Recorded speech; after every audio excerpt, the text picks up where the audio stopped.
माझी कहाणी. मी त्याच्यासाठी निव्वळ एक टाइमपास होते. काश ही गोष्ट मला आधी कळली असती तर माझं आयुष्य उद्ध्वस्त झालं नसतं. Truth you needs to accept before 30. तरुण वयात आपण अनेक गोष्टी करतो, त्यामुळे आपले संपूर्ण आयुष्य बदलून जाते. पण या काळात झालेल्या चुका संपूर्ण आयुष्य बदलून टाकतात. एखाद्याच्या 2-3 भेटीमध्ये आपण त्याला किंवा तिला आपला जीवनसाथी बनवण्याचे स्वप्न पाहू लागतो. पण काही गोष्टी अशा असतात की ज्याकडे आपण कधीच लक्ष देत नाही. काही वेळाने आपल्याला या गोष्टी समजतातच, पण कधी कधी आपल्याला पश्चाताप करण्याशिवाय काहीच राहत नाही. आयुष्यातील प्रत्येक गोष्ट आपल्याला अगोदरच कळली असती तर भविष्यात होणाऱ्या चुका तुम्हाला टाळता आल्या असत्या. वयानुसार आपण अनुभवातून खूप काही शिकतो. आपले अनुभव आपल्याला केवळ एक यशस्वी व्यक्ती म्हणून वाढवण्यास मदत करतात, जीवनात पुढे जाण्यास मदत करतात. माझ्या बाबतीत सुद्धा असेच झाले आहे. माझ्या एका व्यक्तीवर खूप होतं. मी अशा माणसाच्या जाळ्यात अडकले ज्याने मला उद्ध्वस्त करण्यात कोणतीच कसर सोडली नाही. मी तिच्यावर खूप प्रेम केले. तो माझ्याशी एवढा वाईट वागू शकेल असं मला कधीच वाटलं नव्हतं. मला त्याच्या कोणत्याच गोष्टी कळत नव्हत्या. त्या काळात मी त्याच्या प्रेमात वेडी झाले होते. पण आज जेव्हा मी मॅच्युअर झाले तेव्हा मला कळलं मी माझा वेळ व्यर्थ घालवला.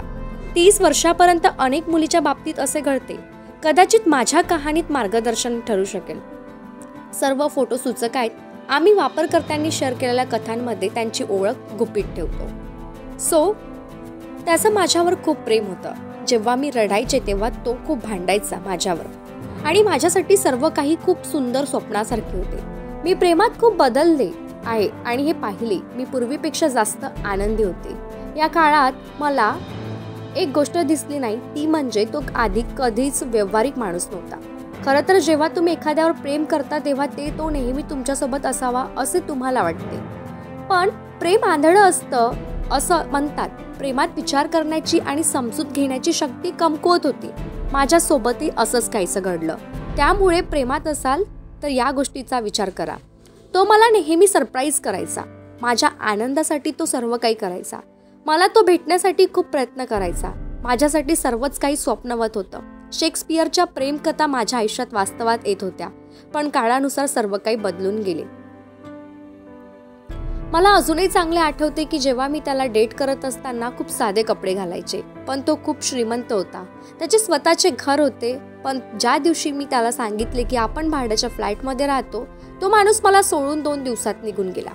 त्या दिवशी मला समजले की लोक चांगले दिसू शकतात, पण त्यांच्या मनात विष होते. ते तुमच्याशी अतिशय दयाळूपणे वागतात, पण असे लोक तुमची साथ देऊ शकत नाही.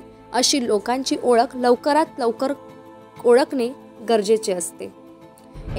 एक माणूस तुमच्यावर प्रेम करू शकतो, पण तुम्हाला तो आयुष्यभर आनंदी ठेवू शकत नाही.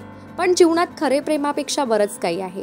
अनुभव आल्यावर जेव्हा आपण मागे वळून पाहतो तेव्हा आपण स्वतःला मूर्ख समजतो. तुमच्या जोडीदाराच्या महत्वाकांक्षाबद्दलही त्याच्याशी बोला. जर तो या मुद्द्यांवर बोलत नसेल तर समजून घ्या की तुम्ही आयुष्यात खरोखर चुकीची व्यक्ती निवडली आहे.